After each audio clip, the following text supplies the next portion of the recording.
Tanzania के उत्तर में एक शानदार घाटी को खूबसूरत बनाते हैं ऊंचे पहाड़, जिसकी दीवारें सदियों पहले पृथ्वी की सतह के खिसकने से बनी थीं।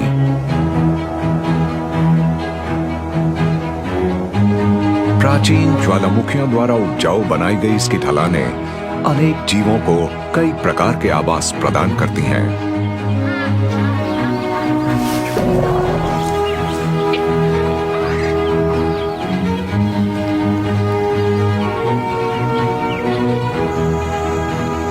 और यह है इसका मुख्य आकर्षण, जो सूखे के दौरान भी पानी से भरा रहता है। ये है lake मन्यारा national park.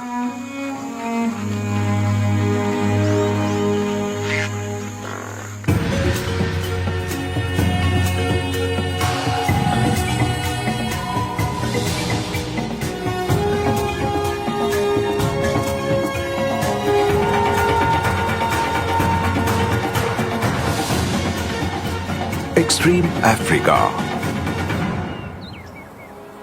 Lake मन्यारा national park.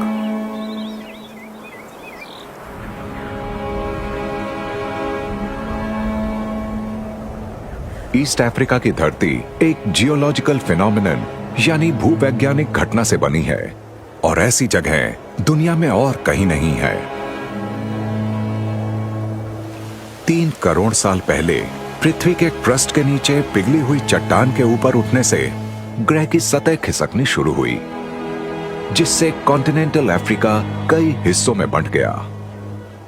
कई सदियों तक टेक्टोनिक प्लेट्स के स्प्लिट होने से 2 फॉल्ट जोन्स पर चट्टानों में दरार आई और जमीन 2 हिस्सों में बंट गई, जिससे ऊंचे पहाड़ और गहरी घाटियां बनी, जो लगभग 6000 किलोमीटर तक फैली हैं। इसे ग्रेट रिफ्ट वैली कहते हैं, और ये भूवैज्ञानिक निशान इतना बड़ा है कि अंतरिक्ष से भी देखा जा सकता है। कभी फॉल्ट जोन्स के किनारों पर मौजूद ज्वालामुखियों से पिघला हुआ लावा निकलकर इस रिफ्ट के सरफेस पर आता था, और ये रिफ्ट अब भी सक्रिय है। जहां भी ज्वालामुखी फटते हैं, उनके कॉस्टिक वातावरण में सिर्फ सबसे ज्यादा विशेष प्रजातियां ही जीवित रह पाती हैं। पर जहां इरप्शंस बहुत पहले थम चुके हैं, वो राख जो कभी पूरे इलाके में फैली थी, अब महाद्वीप की सबसे उपजाऊ मिट्टी में से एक है। इसीलिए लेक मन्यारा नेशनल पार्क की ढलानें बेहद उपजाऊ हैं।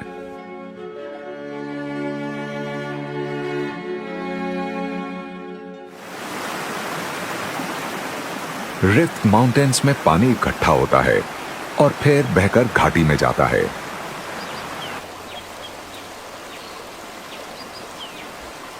नीचे जाते हुए वो विभिन्न आवासों का पालन पोषण करता है,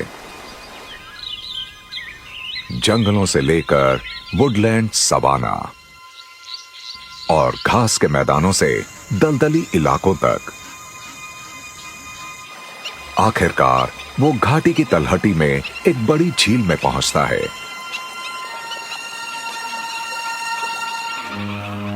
ये झील बहुत सारी प्रजातियों के लिए एक स्वर्ग है, जो लंबे समय तक बारिश ना होने पर इसी झील पर निर्भर करती हैं।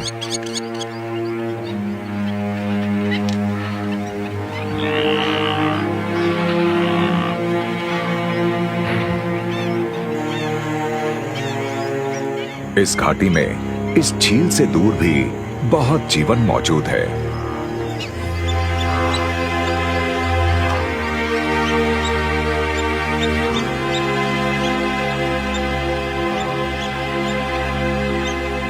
यहाँ की उपजाऊ मिट्टी से पैदा हुए यहाँ के विभिन्न वातावरण प्राचीन ज्वालामुखीय गतिविधि की जीवित विरासत हैं।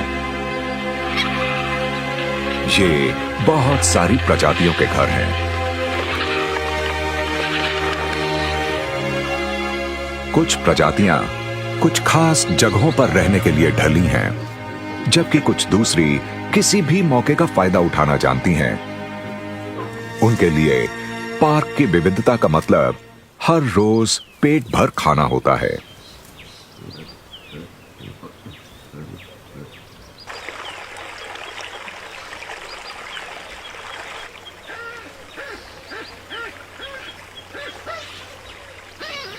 लेक मनियारा नेशनल पार्क में सुबह का समय है। ऑलिव बबून्स का एक झुंड अपने रोज के सफर पर निकलने से पहले घाटी की तलहटी पर इकट्ठा हुआ है।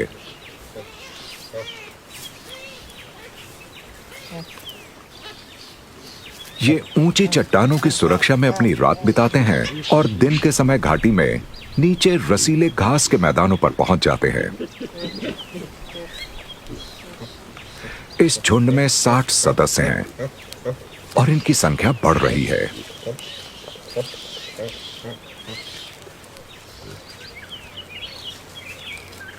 इस बच्ची का गुलाबी चेहरा बता रहा है कि ये अभी 4 महीने की भी नहीं है।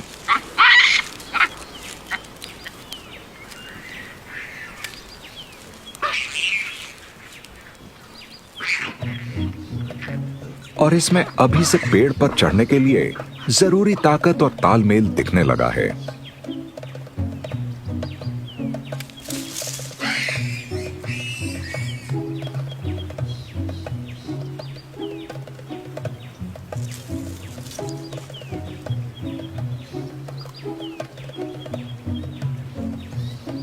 इसके लिए और इसके बड़े कजिन्स के लिए जीवन सरल है। जिस वक्त ये खेल रहे हैं, इनके सीनियर्स अपने पसंदीदा काम में मग्न हैं, ग्रूमिंग।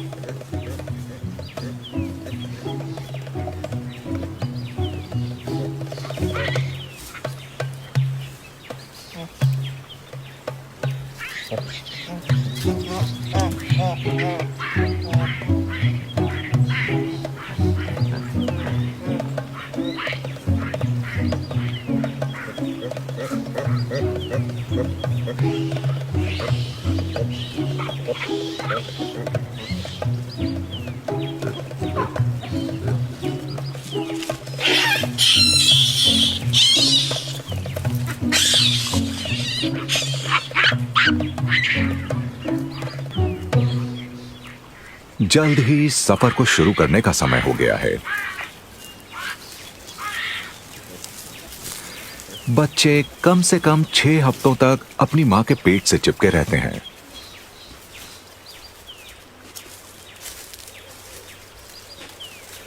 बारह हफ्ते के होने तक वो जॉकी स्टाइल में बैठने लगते हैं ताकि खेलकूद के लिए अपनी ऊर्जा बचा सकें।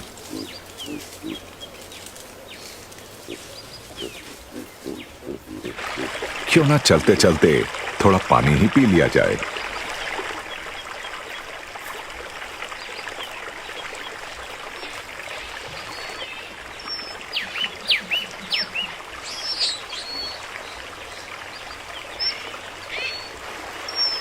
घाटी की तलहटी में मौजूद ये पानी 600 मीटर ऊंचे पहाड़ों से बहकर नीचे आता है।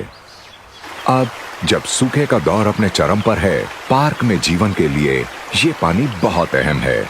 अगर ये पानी नहीं होता तो बहुत से जीव जीवित ना होते। कुछ जगहों पर यह धाराओं के रूप में बहता है और कुछ जगहों पर यह जमीन के अंदर जाकर ग्राउंड वाटर बन जाता है, जिसका फायदा गहरी जड़ों वाले पेड़ उठाते हैं। आखिरकार ये लेक मनियारा में पहुंच जाता है।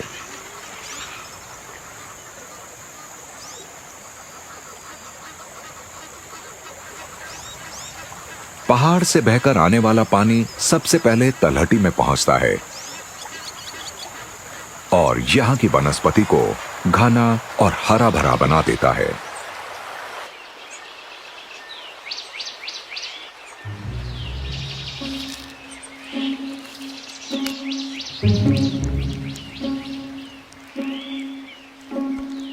इस ब्लू मंकी के लिए यह जंगल एक स्थायी घर है।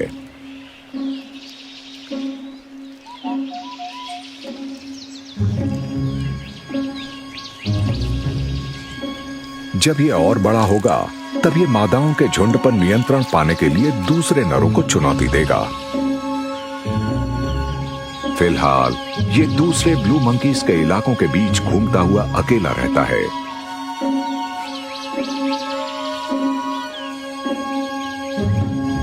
मनियारा की घनी वनस्पति इसके लिए और इसके जैसे दूसरे जानवरों के लिए बहुत अहमियत रखती है।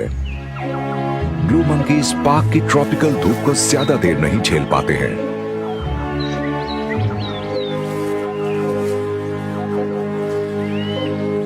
ये बहुत खुशनसीब है कि इस जंगल में छांव की और खाने की कोई कमी नहीं है।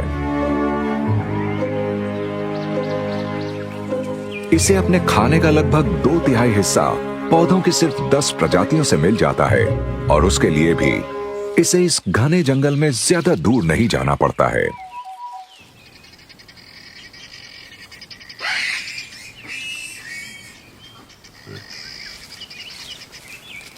बबून्स के लिए चीजें बहुत अलग होती हैं।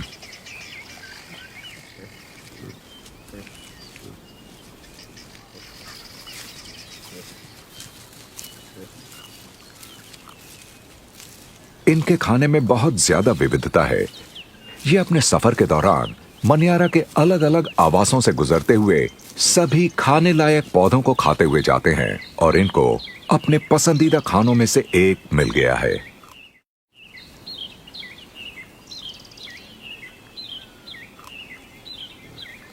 बिल्कुल सही नाम वाले सॉसेज ट्री के फल बहुत बड़े होते हैं।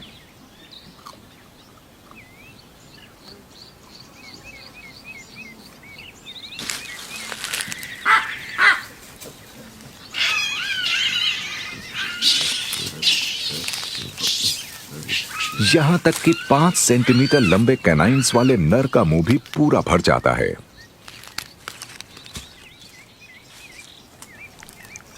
ये रेजर की धार जैसे दांत ताकत के लिए लड़ी जाने वाली लड़ाइयों में और खुद को शिकारियों से बचाने में एक अहम भूमिका निभाते हैं, ठीक वैसे ही जैसे झुंड की संख्या। इनका झुंड बड़े नरों के ताकतवर समूह के साथ आगे बढ़ता है।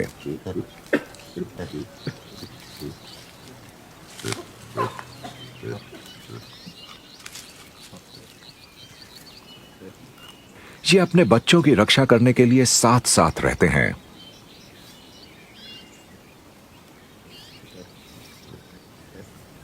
इसका मतलब ये कि अफ्रीका के ज्यादातर प्राइमेट्स के विपरीत इनका झुंड पेड़ों की सुरक्षा से दूर ज्यादा खुले इलाकों में घूम सकता है।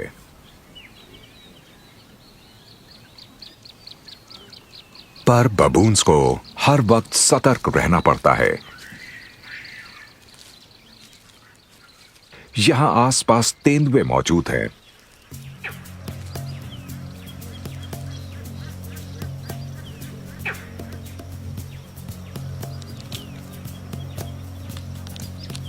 इस बड़े नर का इलाका मनियारा के जंगल और सवाना के बीच की सीमा पर है।